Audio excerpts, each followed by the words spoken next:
I find the level of hypocrisy practiced by the so-called scholars of Mohammedan Islam not only abysmal, but also disturbing, since these scholars are supposed to be the harbingers of truth and historical facts.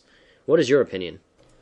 What you have just said is not only disturbing, but also frightening, since they are doing so in spite of the incredible ease with which people are able to investigate on the internet any and all subjects known to mankind at the click of a mouse.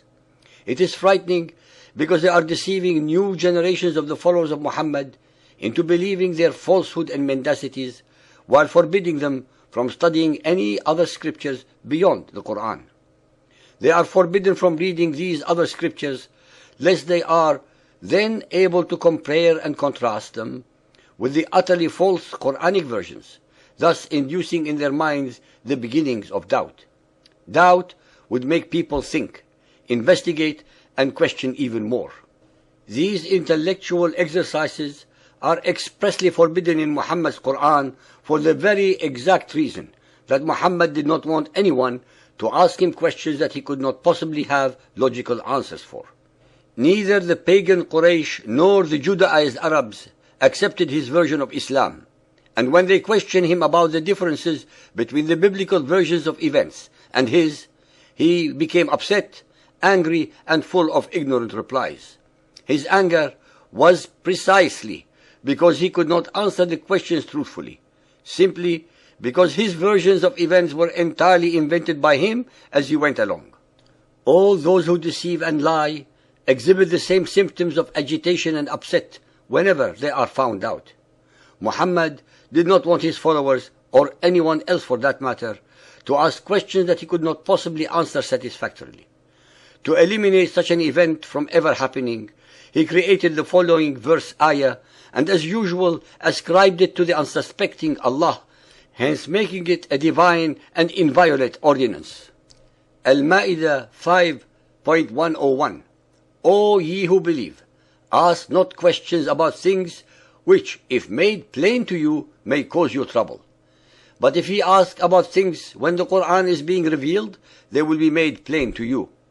Some people before you did ask such questions, and on that account lost their faith.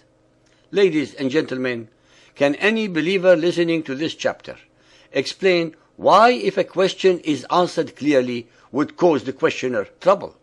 If so, why would the next verse assert that the Quran would make it clear? It is obvious that one is asking a question precisely because the Quran has not made it clear in the first place, and hence requires a proper answer. Sahih al-Bukhari Hadith 2.555, narrated by Ash-Shabi. Muawiyah wrote to Al-Mughira bi Shu'bah, write to me something which you have heard from the Prophet. So Al-Mughira wrote, I heard the Prophet saying, Allah has hated for you three things. 1. Vain talks. 2.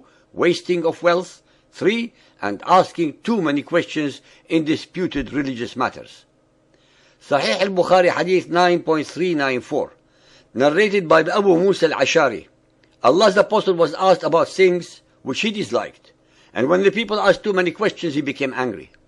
Sahih al-Bukhari 4.73, narrated by Abdullah bin Abu Awfa. Allah's Apostle said, know that paradise is under the shades of swords.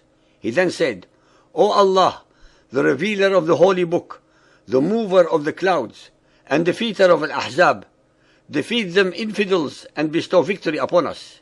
Muhammad and his Quran never miss an opportunity to show their warmongering, hate-filled and abominable natures in hundreds of verses wishing death, destruction, plundering or subjugation on most of humanity unless and until they believe in Allah and in Muhammad as the messenger of Allah.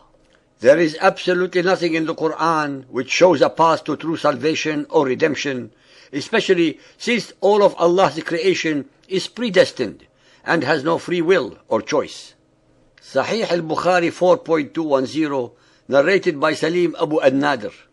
Once Allah's Apostle waited till the sun had declined, and then he got up among the people and said, O people, do not wish to face the enemy in battle and ask Allah to save you from calamities. But if you should face the enemy, then be patient and let it be known to you that paradise is under the shades of swords. According to the Muhammadan Muslim traditions, all of Muhammad's so-called battles, actually piratical raids for plunder, were holy. Even Muhammad's paradise is subject to the tyranny and terror of swords, the symbols of death and destruction. There is not an iota of spirituality, of mercy or compassion in the whole of Muhammad's Quran or the Hadiths.